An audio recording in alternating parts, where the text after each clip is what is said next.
ये वीडियो आपकी कोई कोर्स मटेरियल का पार्ट नहीं है।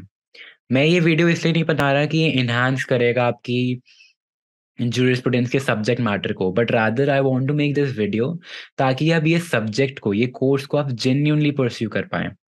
मैंने एक चीज बहुत देखी है कि किसी को ना जूरिस्प्रूडेंस पसंद नहीं आता, और मुझे भी नहीं आया था ऑनेस्टली इनिशियली। बट जब मैंने रीजन देखी कि जूरिस्प्रूडेंस पढ़ना क्यों चाहिए, तो मुझ में वो मोटिवेशन आई सब्जेक्ट को परस्यू करने में। मैंने एक और चीज देखी है बच्चों में कि विच इज ऑब्जेक्टिवली ट्रू कि जूरिस्प्रूडेंस का लिटरेचर बहुत वास्ट है, कि बहुत ही हेविली थ्योरेटिकल सब्जेक्ट है ये। और it makes the whole experience with the subject very difficult for students. And on top of that, जब उनको लगता है कि इतना थ्योरेटिकल हो या फिर इतना एब्स्ट्रैक्ट सब्जेक्ट हम क्यों पढ़ें जब इसका जो एप्लीकेशन प्रैक्टिकली पॉसिबल नहीं है, उनको ये लगता है। तो मैं ये आपकी थोड़ी गलतफहमी दूर करने आया हूँ और एक चीज बताने आया हूँ कि जूरिस्प्रूडेंस के अगर आपने नहीं पढ़ा तो आपको बहुत सारे लीगल कॉन्सेप्ट्स नहीं समझ आएंगे। वो तो अपार्ट वाली चीज है। बट आपका प्रैक्टिकल लाइफ में, if you choose to pursue your career in legal fraternity, how this subject in it itself will help you lot. तो पहली चीज है कि ये सब्जेक्ट बहुत लॉजिकल है, कि आपको it's a logical analysis of legal concepts. तो धीरे धीरे क्या होता है, when you are studying something logical, और when you are studying something which give reason to whatever you have studied, so it enhances your ability to think logically as well. So that is what happens to the lawyers when you have studied the legal philosophy of all the concepts you are applying in court. You now know how to apply your law more better, right? And also, without a theoretical base, there cannot be a practical application of the law. One cannot begin to trying to apply law when you do not know why the law is there in the first place. However, many a times judges do rely on jurisprudence to make their decisions.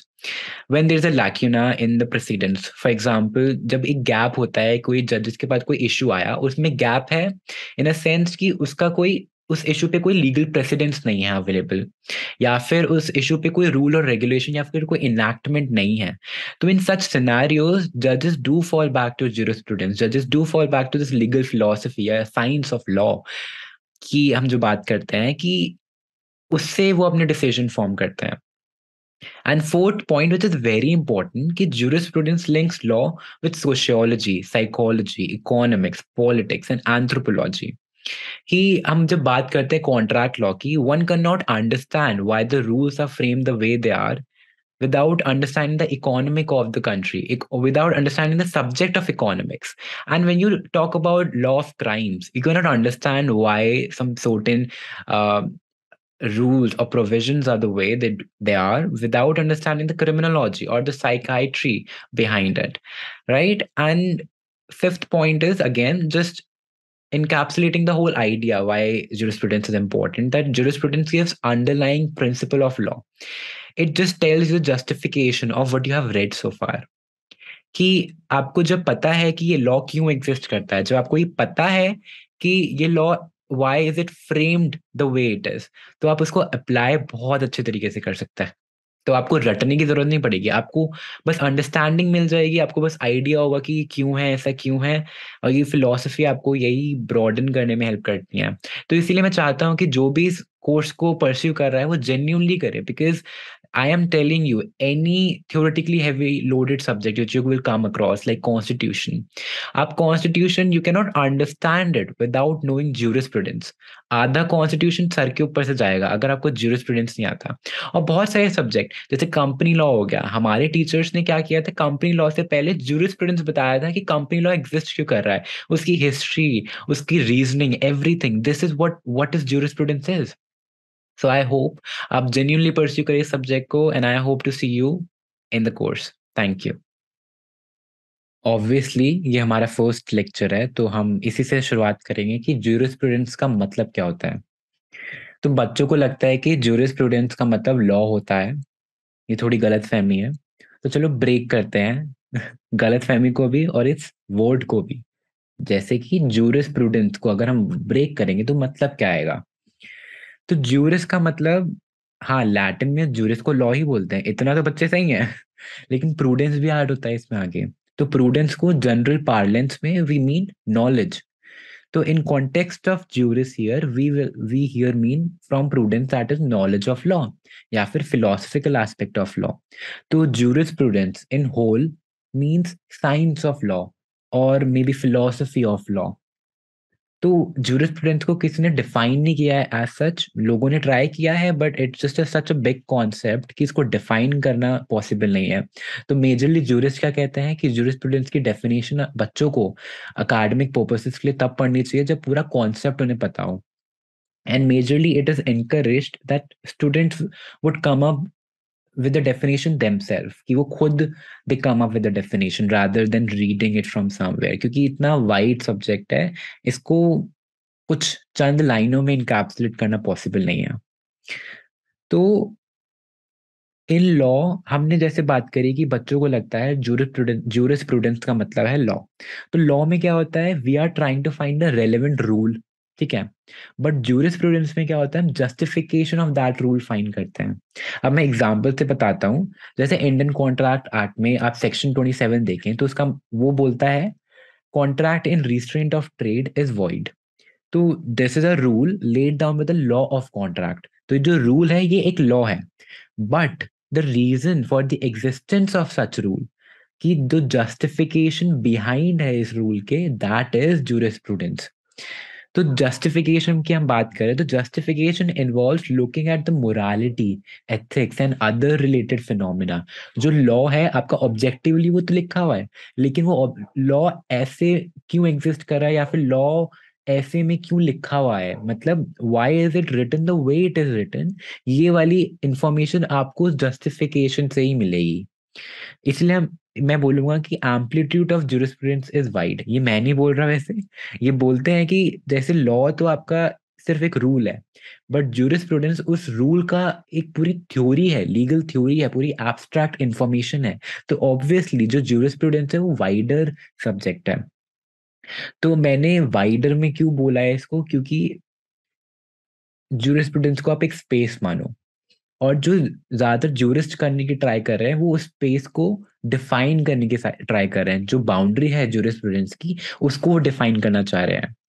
तो अब different jurist उसको different तरीके से define करना चाहेंगे उस boundary को. अब जो सिमिलर थिंकिंग जूरिस्ट है कि जो सिमिलरली सोच रहे हैं कि जूरिस्प्रूडेंस को इसमें डिफाइन करते हैं, तो वो एक स्कूल का पार्ट हो गए. तो इसलिए हमारे पास सिंस मल्टीपल जूरिस्ट हैं and since there multiple, they have theorized multiple way of defining that boundary of jurisprudence, तो इसलिए हमारे पास multiple schools of law है. तो these are schools of jurisprudence. अब मेजरली तो 5 schools हैं, वरना बहुत सारे हैं ऐसे आप देखें तो. जो 5 schools हैं वो है natural school, historical school, analytical school, sociological school, realist school. तो जो नेचुरल स्कूल है, अब जो जूरिस्प्रूडेंस है वो एक लॉ है जिसमें वो लॉ के जस्टिफिकेशन या रीजनिंग बता रहा है. तो नेचुरल स्कूल वाले, मैं आपको एक आइडिया दे रहा हूँ यहाँ पे, तो ब्रीफ में बता रहा हूँ कि स्कूल्स में होता क्या है. तो नेचुरल स्कूल वाले क्या करते हैं, जो define law in the context of morality. तो अब मैं बता रहा हूँ कि जो बाउंड्री है इन्होंने जूरिस्प्रूडेंस को, इसको किस वे में डिफाइन किया, with the help of morality. ठीक है.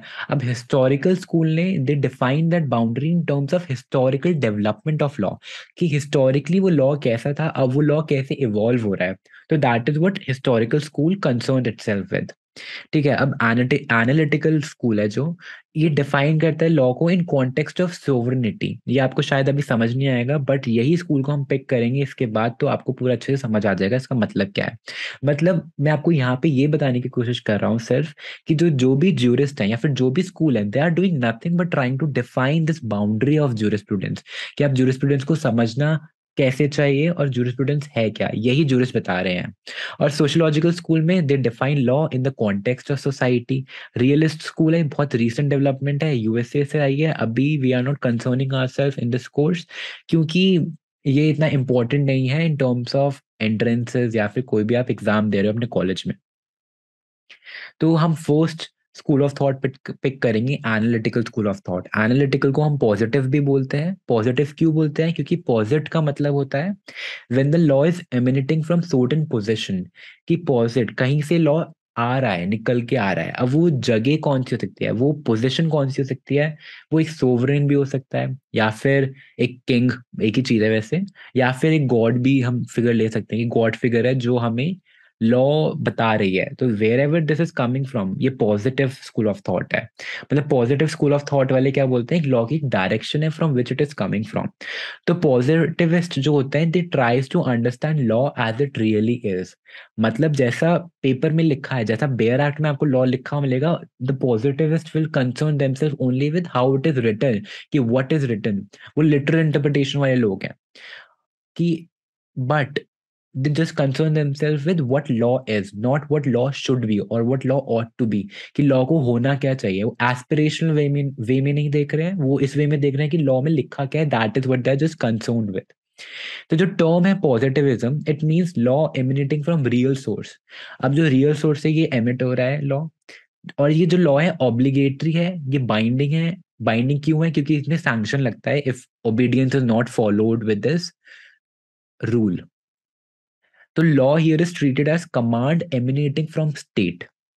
वेरी इंपॉर्टेंट लाइन, कि एक लॉ क्या है, nothing but command emanating from state. एक सेलियंट फीचर्स क्या होंगे पॉजिटिव लॉ स्कूल के। अब जैसे मैं ये क्यों बता रहा हूँ, कि मैंने आपको स्टार्टिंग में बताया था, कोई भी स्कूल में देयर आर मल्टीपल ज्यूरिस्ट जो सिमिलरली थिंकिंग वाले हैं, वो हम उसको एक स्कूल में रख देंगे। तो जो आप सिमिलरली थिंक कर रहे हैं वो एक दूसरे से थोड़ा तो डिफरेंट होंगे ही। तो इसीलिए जनरली पूरे पॉजिटिव लॉ स्कूल में एक सेलियंट फीचर्स है। बट अगर हम इंडिविजुअल जूरिस्ट को देखें तो उसमें इंडिविजुअल डिफरेंसेस भी हैं। बट इंडिविजुअल डिफरेंसेस को पिक आउट करने से पहले हम एक पॉजिटिव लॉ स्कूल में जनरल आइडिया ले लेते हैं कि वो होता क्या है। तो फर्स्ट थिंग है कि law R command of human beings. कि पॉजिटिव लॉ स्कूल बोलता है कि लॉ एक कमांड है, कमांड फॉर्म में दिया जाता है। कमांड फॉर्म में क्यों बोल रहे हैं, क्योंकि सैंक्शंस इन्वॉल्व होते हैं। और उन्होंने बोला है कि no connection of law and morality like in natural school of thought. मैंने आपको नेचुरल स्कूल ऑफ थॉट में जब मैं ब्रीफ दे रहा था, मैं बता रहा था कि they have defined law in the context of morality. But jurisprudence क्या करते हैं, दे आर वेरी ऑब्जेक्टिव या एनालिटिकल इन द सेंस। अब मैंने एनालिटिकल वर्ड यूज करके आपको थोड़ा शायद समझा दिया होगा कि इसका नाम एनालिटिकल लॉ स्कूल क्यों है।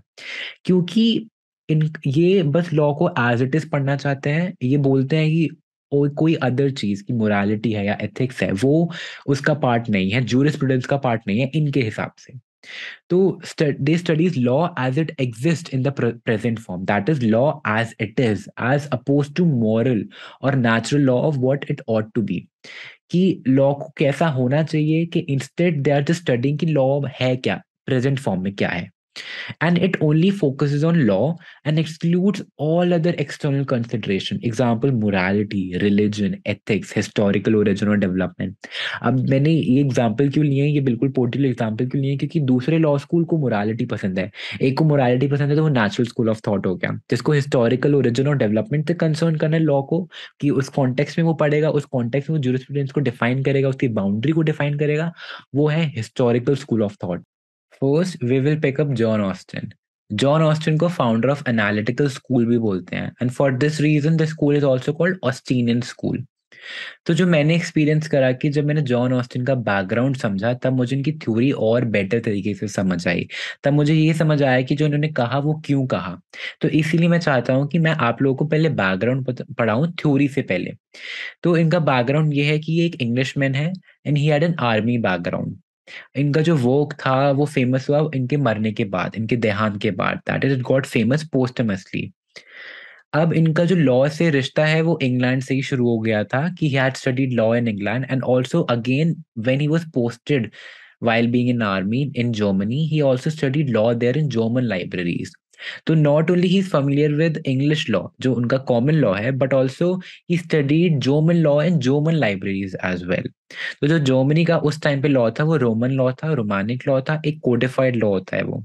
और इंग्लैंड का जो था लॉ वो अनकोडिफाइड था, English law uncommon law which is still uncodified in a lot of sense. At that time in UK, there was utter confusion as to what law is and what are the sources of law. जब Austin अपनी theory दे रहे थे तब UK में confusion था, तो it is very natural for him to like Germany का लॉ मोर। तो जब इन्होंने कंपेयर करा, he said in Germany law was an orderly mess.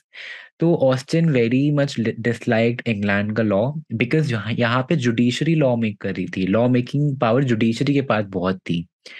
When Austin was giving his theory in sixth which he gave in 6 lectures at the University of London. It got published under the title of The Province of Jurisprudence Determined. अब मैं ये क्यों कह रहा हूँ, क्योंकि ये बहुत इंपॉर्टेंट है when it comes to competitive exam, वहां पे बहुत पूछा जाता है ये। अब हिज थ्योरी, जैसे मैंने कहा कि जिस टाइम पे इन्होंने थ्योरी दी उस टाइम पे यूके में there was a confusion as to what law is and what are the sources of law. तो जो इनकी थ्योरी है, it give certainty and definiteness to the English legal system like in Germany. तो Germany के पास जो certainty है वो इन्होंने इम्पोर्ट करी टू इंग्लैंड का लॉ। तो इसीलिए इनका सिग्निफिकेंस ज्यादा है, इसीलिए हम इनका लॉ बहुत डिटेल में भी पढ़ेंगे। जो ऑस्ट्रेलियन थ्योरी है वो हेविली इन्फ्लुएंस जो रोमानिक लॉ से, बिकॉज आई टोल्ड यू कि ये आर्मी की वजह से जर्मनी में पोस्ट हुए थे जहाँ पे रोमानिक लॉ था। And therefore he like the idea of having someone with the authority of absolute power. अब ये इनके दो रीजन हो सकते हैं इस चीज के, कि जो जर्मनी में था उस टाइम पे मोनार्की थी, तो इस एक रीजन ये हो सकता है कि इनको मोनार्की से ये पसंद आया कि एक अथॉरिटी होनी चाहिए जिसके पास एब्सोल्यूट पावर हो, ताकि जो सोसाइटी है इनके हिसाब से वो लॉलेस ना हो, rather it would become more disciplined and more lawful. एक और रीजन हो सकता है कि सिंस इनका आर्मी बैकग्राउंड है, और अगर आप कोई भी आर्मी मैन से पूछे their experience with being in army, they would always say कि what their work was to take orders from their superior and give orders to their subordinate। तो ऑर्डर या कमांड का पूरा गेम होता है army में भी, तो that is why he liked the idea of an authority of absolute power जो एक कमांड दे रही हो। और जो इनका वर्क था it was heavily build on Bentham का वर्क। तो बहुत सारे ज्यूरिस्ट ये भी इंटरप्रेट करते हैं कि जो बेंथम है उसको फाउंडर होना चाहिए रादर देन ऑस्टिन, बट हम ऑस्टिन को ही फाउंडर बोलते हैं एनालिटिकल स्कूल का। जब ऑस्टिन ने जो डेफिनेशन दी वो लॉ की ये थी कि law is the command of sovereign. तो जैसे मैंने पॉजिटिविज्म के टाइम पे बताया था, which is he is one of the propounder of that theory, rather the founder of it. उसमें मैंने बताया था कि अपोजिट का मतलब होता है कि which is emanating from a certain position. तो यहाँ पे ऑस्टिन ने वो पोजीशन एक सोवरेन को दे रखी है कि यहाँ से सोवरेन की तरफ से लॉ आएगा in the form of command. अब जो ऑस्टिन है ये बहुत डेप्थ में गए हैं बोथ कमांड और सोवरेन के कॉन्सेप्ट को लेके। तो इनकी अब यहाँ पे दो थ्योरीज हैं कि Austin theory of command and Austin theory of sovereign, दो अलग अलग थ्योरी हैं। तो मैंने जैसे आपको आर्मी का बैकग्राउंड बताया इनका, तो इसलिए मैं आपको ये समझाना चाह रहा था ताकि आपको इजीली रिमेंबर हो जाए। जब भी आप ऑस्टिन के बारे में सोचे, आप ये भी सोचे कि इनका आर्मी का बैकग्राउंड था, तो इसका मतलब ये कमांड से रिलेटेड है। और कमांड से जब आएगा तो आपको क्लिक होके सारे डॉट कनेक्ट कर पाएंगे कि कमांड किसकी, सोवरेन की। तो आगे चलते हैं इसमें। अकॉर्डिंग टू ऑस्टिन जो लॉ है वो एक इंटेलिजेंट बीइंग लेड डाउन करता है, किसके लिए करता है, for the guidance of general masses. और ऑस्टिन के हिसाब से ये इंटेलिजेंट बीइंग कौन है, एक सोवरेन या फिर किंग है। ऑस्टिन ने बोला कि there are two branches of law. Austin ने जो एक लॉ को दो तरीकों में बांटा, एक बोला कि लॉज प्रॉपरली सो कॉल्ड, एक बोला laws improperly so called. Austin ने बोला कि जो लॉज प्रॉपरली सो कॉल्ड है these are the law backed by sanctions. अब ये लॉ बैक्ड बाय सैंक्शन है तो people out of fear of that superior plus that fear of sanction वो फॉलो करते हैं लॉ को। और जो ऑब्लिगेशन स्टेम होती है ये स्टेम होती है because of the wish of political superior. अब पॉलिटिकल सुपीरियर जहाँ पे ये सोवरेन की बात कर रहे हैं as a political superior Austin, वो उनकी वहां से उन्होंने ऑब्लिगेशन आती है, और ऑब्लिगेशन को फुलफिल करना इसलिए इंपॉर्टेंट हो जाता है लोगों के लिए क्योंकि उनके पास फियर है सैंक्शन का। लॉज इम्प्रॉपरली सो कॉल्ड का क्या है कि यहाँ पे जो लॉ है there is no backing of sanction और a force from the position of a state, कि स्टेट कोई इम्पोज नहीं कर रहा, कोई सैंक्शन इम्पोज नहीं कर रहा on the people for them to out of fear to follow that law. ये पूरा ऑस्ट्रेलिया का कॉन्सेप्ट है कि लोग लॉ फॉलो करते हैं क्योंकि उनमें डर है सैंक्शंस का। इसके बारे में हम बाद में क्रिटिक भी करेंगे कि पूरी एक्चुअली करेक्ट नहीं है ये सोच अगर आपकी है कि लॉ से लोग फियर की वजह से फॉलो करते हैं, खैर वो बात की बात है। अब हम आते हैं Australian command theory of law. जैसे मैंने बताया जो लॉ की जो डेफिनेशन दिया है ऑस्टिन ने कि law is the command of sovereign, यहाँ पे कमांड को एक्सप्लेन करने के लिए, कमांड का कॉन्सेप्ट एक्सप्लेन करने के लिए ऑस्टिन ने पूरी Australian command theory of law दी है। इन्होंने बोला है जो लॉ प्रॉपरली सो कॉल्ड है, जो सैंक्शन बैक्ड लॉ है, इसके तीन एलिमेंट्स हैं। एक है कमांड, दूसरा है ड्यूटी या ऑब्लिगेशन, तीसरा है सैंक्शन। तो कमांड किसके द्वारा, बाय सोवरेन। ड्यूटी और ऑब्लिगेशन किस पे, फॉर जनरल पब्लिक। सैंक्शन कब, जब ये ऑब्लिगेशन या ड्यूटी जनरल पब्लिक फॉलो नहीं करता है। तो ये जो होल सिस्टम है, होल मॉडल है, इसको command duty sanction, CDS model बोलते हैं। ऑस्टिन ने ये सैंक्शन को इतना ऑब्सेशन क्यों दिखाई है, क्योंकि इनके हिसाब से विदाउट फियर एक सोसाइटी लॉलेस रहेगी, और इनका कहना ये है कि जो ये ड्यूटी है, ऑब्लिगेशन है, ये पूरी society, bulk of society follow करेगी, कि मतलब सोसाइटी के 90% लोगों को फॉलो करना पड़ेगा। ऑस्टिन ने बोला है कि फॉलो क्यों ही करेंगी, क्योंकि there is an implied threat of sanction if the command is not obeyed. इन्होंने बोला कि कमांड भी अब दो टाइप की है, एक पर्टिकुलर कमांड और एक general command. Particular command, as the name suggest, it is address to one person और ग्रुप ऑफ पर्सन्स। तो ये सिंस बहुत ही स्मॉलर नंबर ऑफ पीपल को एड्रेस करती है, तो ये लॉ नहीं बनती, it does not become law. While general command, since it is addressed to community at large, for general public के लिए है, hence general command becomes rule of society, that is it becomes law। जैसे one of the feature मैंने बताया कि Austin की theory का, कि bulk of society should follow। जब जनरल कमांड है पूरी bulk of society के लिए है, और वो जब वो फॉलो हो रहा है तो वो लॉ बन जाएगा। ये ऑस्टिन का पूरा थ्योरी है। और इन्होंने बोला पर्टिकुलर कमांड जो एड्रेस हुई है पर्टिकुलर लोगों के लिए, वो लॉ नहीं बनेगा। तो अल्टीमेटली इन्होंने बोला कि जो लॉ है, it is a general command by sovereign which is backed by sanction. इन्होंने ये ऐड करा कि जो कमांडर है, जो habitual obedience from the bulk of society receive करता है, that will be a sovereign in that society. तो eventually he said every law is a command which imposes a duty which is enforced by sanction। और ये जो command है, आ कहाँ से रही है, सोवरेन से। और सोवरेन कौन है, is a commander who receive habitual obedience from bulk of society. अब इन्होंने लॉ प्रॉपर्टी सो कॉल्ड को भी कैटेगराइज करा है तीन भागों में: law set by man to man, divine laws and law set by God. First हम देखेंगे law set by man to man. पहली कैटेगरी है law set by men to men, कि जो मेन ने बनाए हैं और मेन के लिए बनाए हैं। अब ये मेन कौन है जो बना रहा है लॉ? ऑस्टिन के हिसाब से मेन है, इधर ये पॉलिटिकल सुपीरियर है जिसको इन्होंने सोवरेन का नाम दिया था पहले, या फिर ये वो मैन है जिन पे राइट कन्फर करा है पॉलिटिकल सुपीरियर द्वारा। अब मैं एग्जांपल देता हूँ, जैसे यूके में मोनार्क ने एमएलए को राइट दे रखा है, सॉरी एमपीज को राइट दे रखा है टू मेक लॉज। ठीक है, तो वही right conferred by political superior upon man. ये दो कैटेगरी हो सकती हैं जो लॉ बनाएंगे। अगर ये दो कैटेगरी में लॉ बनेगा तो हम उसको बोलेंगे law simply and strictly so called, और पॉजिटिव लॉ। अब इन्होंने पॉजिटिव लॉ नाम करके क्यों दिया है, क्योंकि he wanted to distinguish it from law set by God। Austin also said कि पॉजिटिव मोरालिटी एक सब्जेक्ट नहीं है जूरिस्प्रूडेंस का। There are some law set by men to men. जैसे मैंने बोला कि जो पॉजिटिव लॉ है वो पॉलिटिकल सुपीरियर सेट करेगा, या फिर वो मैन सेट करेंगे जिनको राइट कन्फर करा है पॉलिटिकल सुपीरियर ने ही। तो इन केस में एक लॉ है मेन टू मेन, जो नीदर एक पॉलिटिकल सुपीरियर ने सेट करा है, और नीदर वो पॉलिटिकल सुपीरियर ने किसी को राइट कन्फर करके बोला हुआ है कि तुम करो। ऐसा दोनों पॉइंट में नहीं है, तो ये लॉ को हम बोलेंगे positive morality. For example rules of club. अब रूल्स ऑफ क्लब कौन सेट करता है? क्लब ओनर सेट करता है, और किसके लिए? जो क्लब गोअर्स हैं उनके लिए। या फिर law set by master to servant. यहाँ पे नीदर कोई पॉलिटिकल सुपीरियर है, नीदर कोई वो इंसान है जिसको पॉलिटिकल सुपीरियर ने राइट दिया हो। Positive morality also include laws for the small group given by particular command। अभी हमने देखा कि जो लॉ है वो जनरल कमांड होना चाहिए, तो जो पॉजिटिव मोरालिटी में वो सारी चीजें आ जाएंगी जो ऑस्टिन लॉ नहीं मानता। तो पॉजिटिव लॉ ऑस्टिन के लिए लॉ है, positive morality is not law for him. क्योंकि what is law for him हमने अभी क्या पढ़ा, is a general command by sovereign backed by sanction.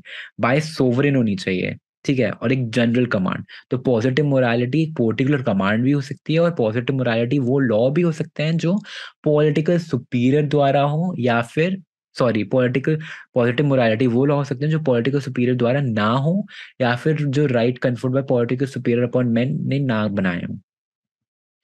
According to Austin जो law set by men to men है, अब वो भी दो में डिवाइड होते हैं, जैसे मैंने बताया, positive law and positive morality. अब जब हम ब्रश अप करेंगे जो भी हमने पढ़ा, positive law are called law strictly so called.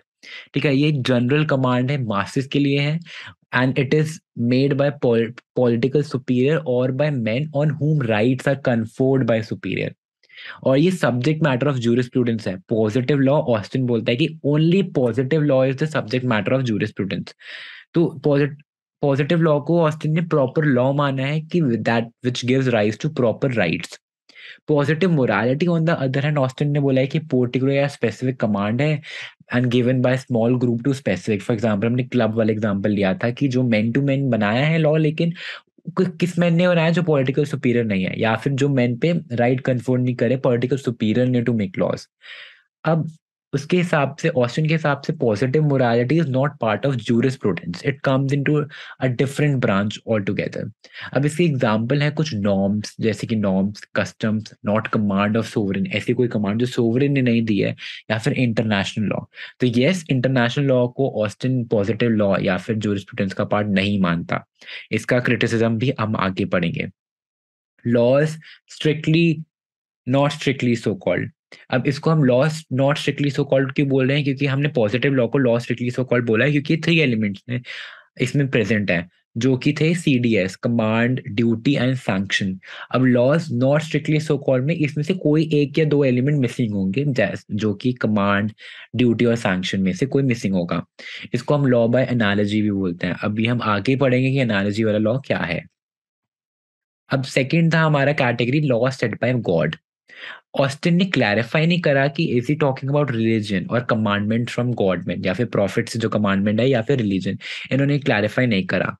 He didn't really explain this category, और कैटेगोरिकली नो सैंक्शन प्रेजेंट है इस वाले कैटेगरी में कि some people are afraid of God but not proper or universal sanctions are present in this category. That is why इन्होंने इसको properly, that is why इन्होंने law strictly so called नहीं बोला इसको। और God has an absolute power but not a determinate superior. अभी हम बात करेंगे कि जो सुपीरियर, जो सोवरेन जिसकी ऑस्टिन बात कर रहा है, वो एक डिटर्मिनेट सुपीरियर होना चाहिए, कि जिसको हम देख सकें, जिसको हम डिटरमाइन कर सकें कि यही इंसान है जो लॉ बना रहा है। तो वो ऐसा सोवरेन होना चाहिए।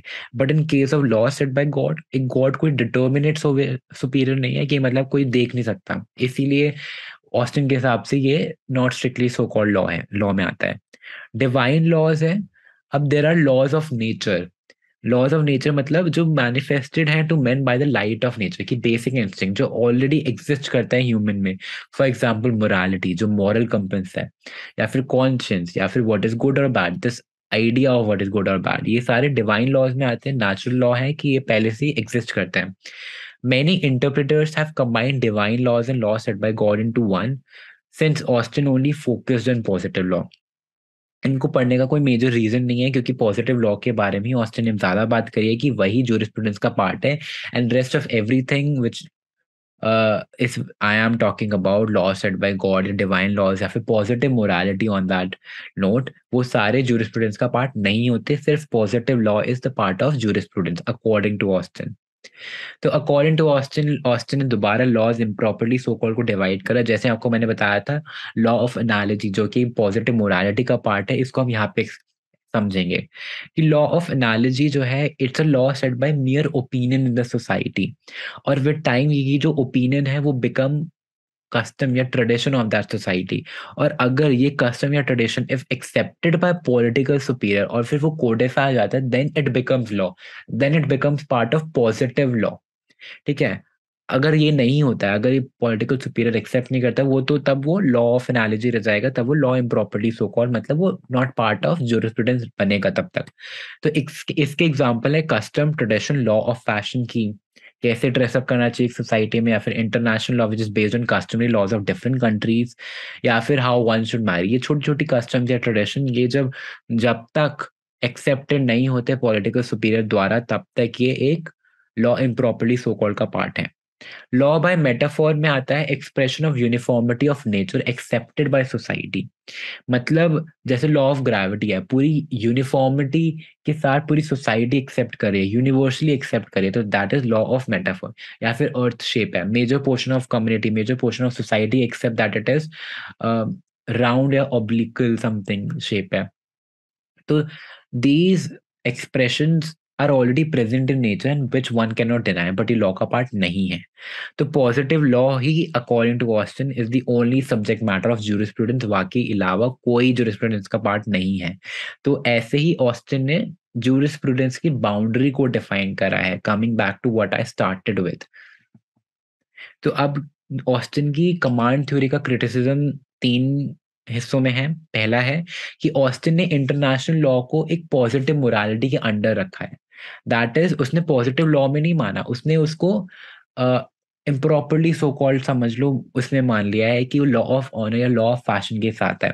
लॉ ऑफ फैशन जैसे कि how a society should dress, ऐसे करके जो कस्टम या फिर जो ओपिनियन है सोसाइटी के, उसी हिसाब से इसने इंटरनेशनल लॉ को भी पॉजिटिव लॉ नहीं माना है। उसके 3 रीजंस हैं कि एक तो वहां पे स्पेसिफिक सोवरेन नहीं है जो वो लॉ बना रहा है। Basically heads of different states are coming together making this internationally recognise rules and regulation, और यहाँ पे सिंस एक सोवरेन नहीं है जो बना रहा है, तो इसलिए उसके लीगल सेटअप में, उसके पॉजिटिव लॉ के सेटअप में, ऑस्टिन के लॉ के सेटअप में इंटरनेशनल लॉ एग्जिस्ट नहीं करता एज पार्ट ऑफ जूरिस्प्रूडेंस।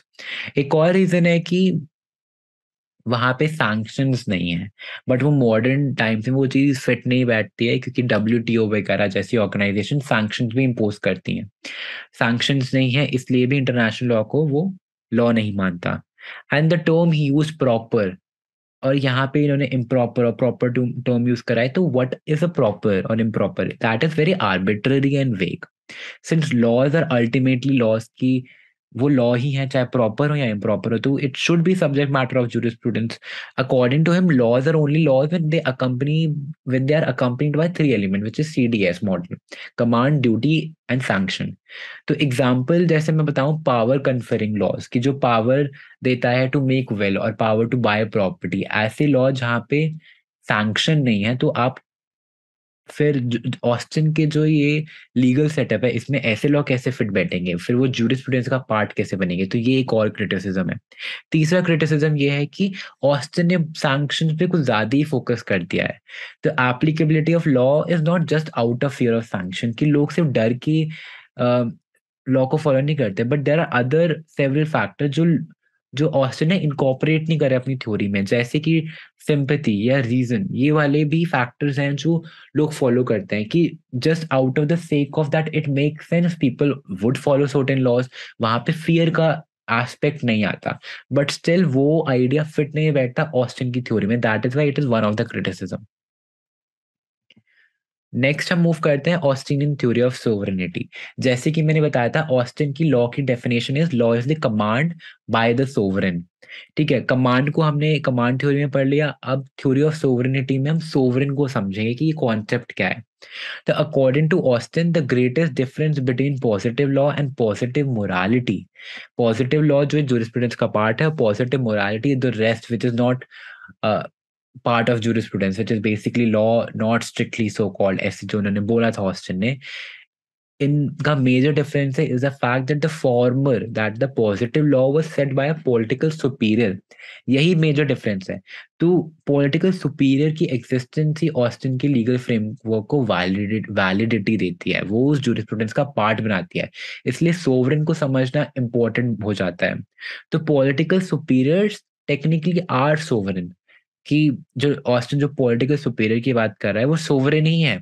और इसके हिसाब से every positive law is set by a determinant political superior and to the members of independent political society. ये लाइन बहुत इंपॉर्टेंट है।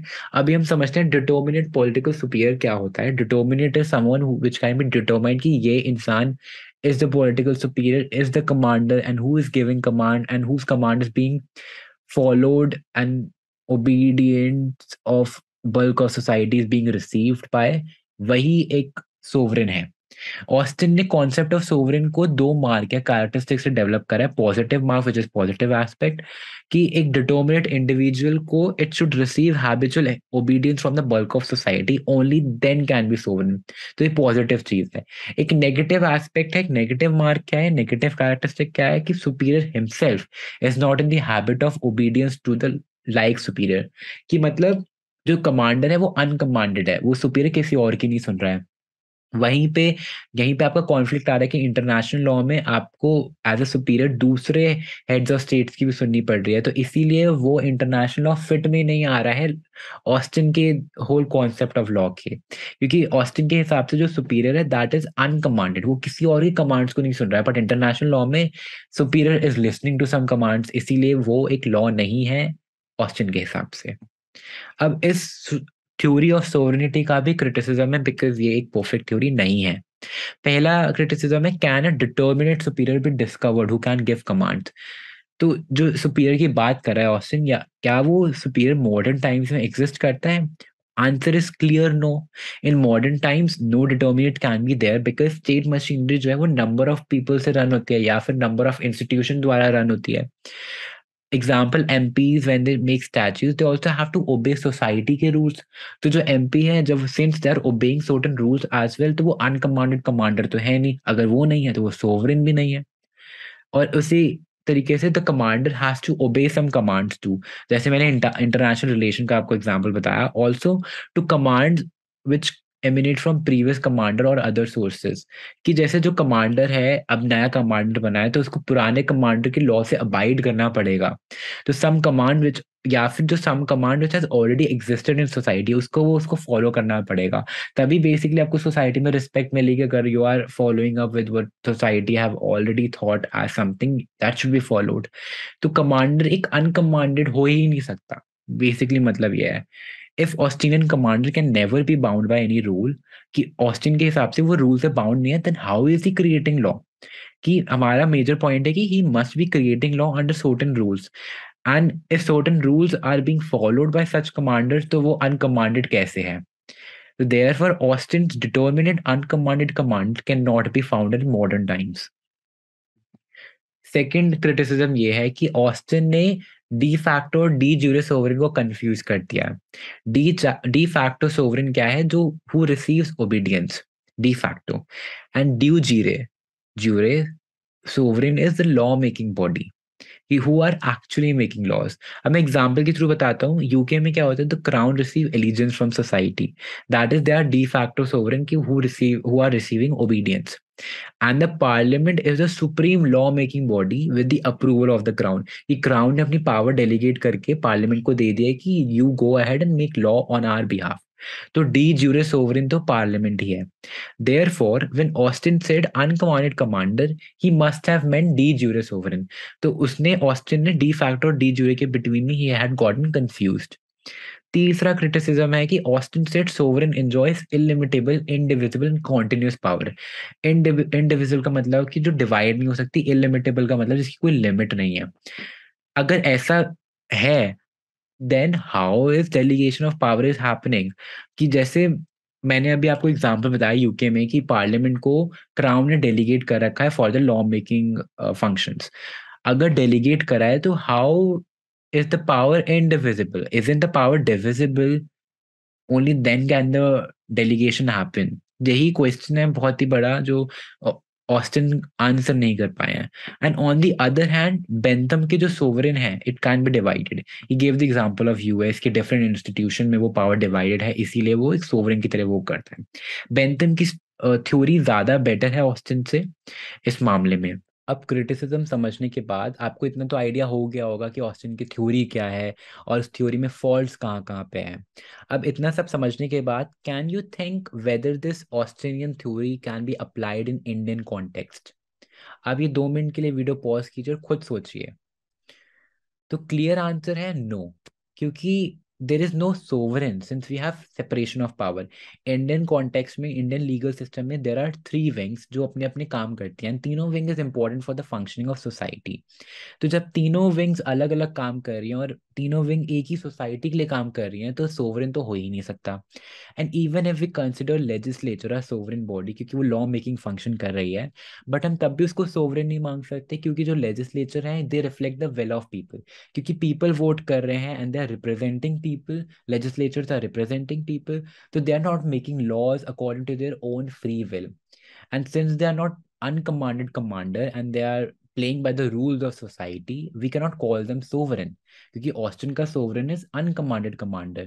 Therefore, it is very difficult to identify Austinian sovereign in Indian context.